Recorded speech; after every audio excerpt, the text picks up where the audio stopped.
There's an area between Baton Rouge and New Orleans known as the Cancer Corridor, which isn't good for tourism, so they've updated it to the cheerier Cancer Alley. Cancer Alley houses enormous petrochemical facilities and is situated in an area of mostly rural African-American residents, people without the money or political power needed to fight for better conditions. You can bet your backside that land would not have been used as a petrochemical festival if it contained Bill Gates' golf course or George Soros's helicopter landing pad or Sheldon Adelson's wrinkle buffer or David H. Koch's taint delouser or Jamie Dimon's vomitorium off of his ancient Roman Colosseum where he has monkeys ride horses into battle against bears dressed like women. Cancer Alley is what's called a corporate sacrifice zone, which are almost always situated on the land of poor, non-white people. As Eric Loomis makes clear in his book, Out of Sight, the locations of these noxious areas are not a mistake. Corporations who deal with toxic chemicals and who pollute don't want resistance to their operations. So companies work with often corrupt state and local politicians to find the people with the least ability to fight back. So how do we stop the entire world from becoming a sacrifice zone? Step one, stop the Trans-Pacific Partnership and other trade deals because they make it easy for corporations to shop their toxic playgrounds around the world. TPP will allow corporations to sue the United States if we don't let them piss all over everything. We already saw this in the case of putting country of origin labels on our meat. The World Trade Organization said no. But shouldn't that be our decision as a country? I mean, if you're gonna take hot beef into your mouth, you bloody hell want to know where it's been. I learned that the hard way in the Thai Ladyboy Shebellion of 2005.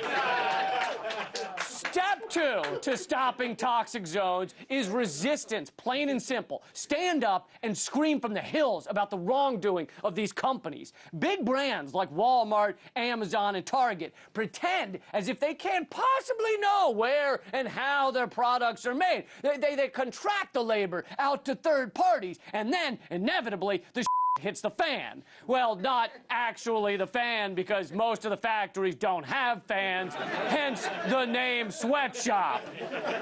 So the hits the ceiling where the fan was before the owners ripped it out and sold it for 5 rupees or whatever currency they use in this hypothetical. So eventually the hits the exposed wiring where the fan was, and the fire burns down the building, killing a bunch of people. And then the CEO goes, we had no idea.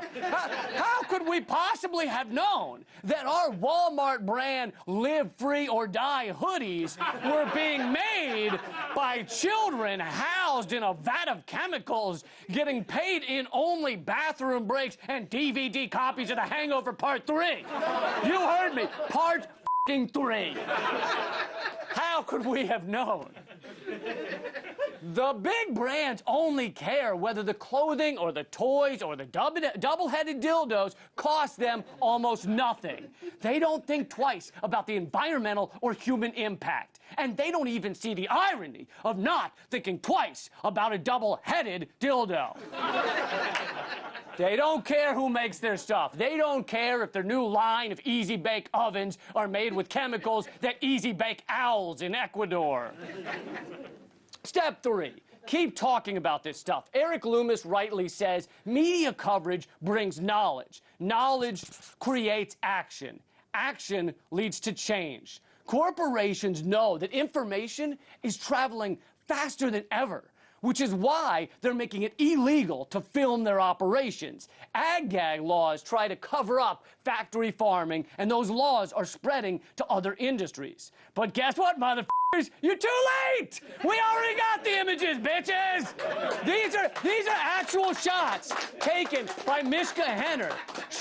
They show the blistering earth legions of produced by factory farming.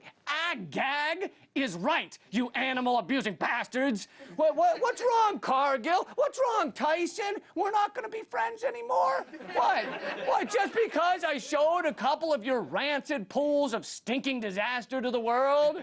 Let's get over it. Let's let byproducts be byproducts, you know? We should forgive and forget.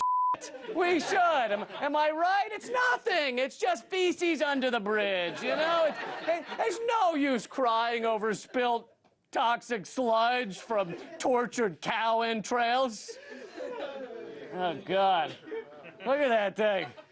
It looks like Donald Trump's soul. You know?